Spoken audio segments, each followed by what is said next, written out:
இன்றைக்கி Thursday பிரேக்ஃபாஸ்ட்டுக்காக உளுந்தங்கஞ்சி ready பண்ண போகிறேன்.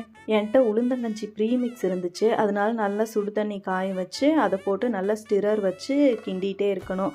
இல்லைன்னா கண்டிப்பாக கட்டி ஆகிடும் டக்குன்னு. இந்த பவுடர் ரெடி பண்ணுறதுக்கு கருப்பு உளுந்து, சுக்கு, ஏலக்காய் எல்லாம் வறுத்து பவுடர் பண்ணால் ரெடி ஆகிடும். நாங்கள் ஊர்லேருந்தே பவுடர் பண்ணி கொண்டு வந்துட்டோம். 5 months ஆகுது. இன்னும் நல்லா தான் இருக்குது.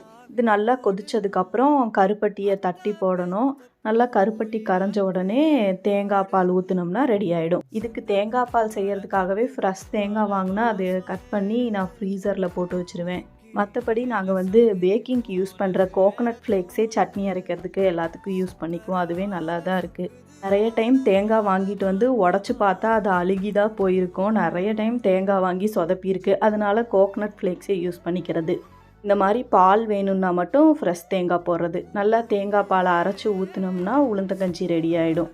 நல்ல ஹெல்த்தியானது, டேஸ்ட்டாகவும் இருக்கும். வீக்லி ஒன்ஸ் குடித்தோம்னா போனுக்கெலாம் நல்ல ஸ்ட்ரென்த் கிடைக்கும்.